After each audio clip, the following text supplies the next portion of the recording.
तो भाई साहब इंडिगो को लगा 22 करोड़ रुपए का जुर्माना। अभी जो दिसंबर में एयरलाइन क्राइसिस हुआ था, इंडिगो एयरलाइन क्राइसिस हुआ था, उसके लिए कम से कम इंडिगो की 2500 से अधिक की फ्लाइटें कैंसिल कर दी गई थी और 1852 फ्लाइटों में देरी हुई थी, जिस कारण बहुत 3 लाख से अधिक पैसेंजर्स को दुविधा का सामना करना पड़ा था। इस कारण इंडिगो पर 22 करोड़ रुपए का जुर्माना ठोक दिया गया है। और ये जो जुर्माना लगाया है वो डीजीसीए के द्वारा लगाया गया है। डीजीसीए द्वारा नियुक्त 4 सदस्यों की एक समिति ने ऑपरेशन खराबी की जांच की। जांच में पता चला कि इंडिगो ने क्रू शेड्यूल एयरक्राफ्ट के इस्तेमाल और नेटवर्क प्लानिंग में बहुत ज़्यादा ऑप्टिमाइजेशन करके अपने रिसोर्सेज पर बहुत ज़्यादा दबाव डाला था। इस तरीके से जब समस्याएं आई तो रिकवरी करने के लिए बहुत ज़्यादा कम समय बचा रह गया था इंडिगो के। तो डीजीसी ने अपनी मुख्य फाइंडिंग जांच समिति में कहा कि गड़बड़ी के मुख्य कारण ऑपरेशंस का बहुत ज़्यादा ऑप्टिमाइजेशन, रेगुलेटरी तैयार करने की कमी के साथ साथ सिस्टम सॉफ्टवेयर सपोर्ट की कमियां, इंडिगो की तरफ से मैनेजमेंट स्ट्रक्चर और ऑपरेशंस कंट्रोल की कमियां थी, जिस कारण ये फ्लाइटों की कैंसिलेशन और फ्लाइटें डिले होना शुरू हो गई थी।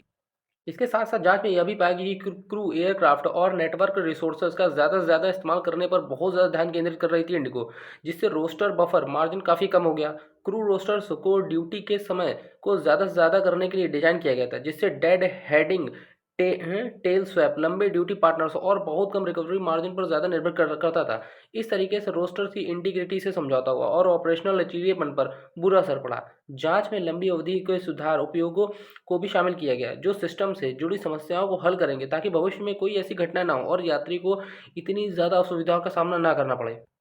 तो डीजीसीआई ने इंडिगो पर जुर्माना लगाया इस प्रकार। इस जुर्माने में सिस्टम की जो गड़बड़ी है इसके लिए मात्र 1.80 करोड़ रुपए, जबकि रुपए रुपए और जबकि 68 दिनों तक नियमों का पालन ना करने के लिए 20.40 करोड़ रुपए शामिल है। तो टोटल हो गए 22 करोड़ समथिंग समथिंग रुपए का जुर्माना लग चुका है डीजीसीए के द्वारा इंडिगो एयरलाइन। इस पर इंडिगो का भी जवाब आया। एयरलाइन ने डीजीसीए के नोटिस का जवाब देते हुए कहा है कि वह अपने सभी स्टॉक होल्डर्स और कस्टमर्स को बताना चाहेंगे कि इंडिगो का बोर्ड और मैनेजमेंट इस आदेश पर पूरी तरह ध्यान देने के लिए प्रतिनिध है और सोच समझकर और सही समय पर उचित कदम उठाएगा। एयरलाइंस ने अपने जवाबों में आगे कहा, इसके अलावा इस बड़ी गड़बड़ी के बाद से इंडिगो में इंटरनेशनल प्रोसेस की मजबूती और लचीलेपन की गहराई से समीक्षा की जा रही है, ताकि यह सुनिश्चित किया जा सके कि एयरलाइंस अपने 19 से भी अधिक सालों के बेदाग रिकॉर्ड को इस घटना से उबार सके। इंडिगो भारत और उसके लिए लोगों के लिए बहुत ज़रूरी है। 2030 तक ग्लोबल एविएशन के मेजर के रूप में उभरेंगे ये।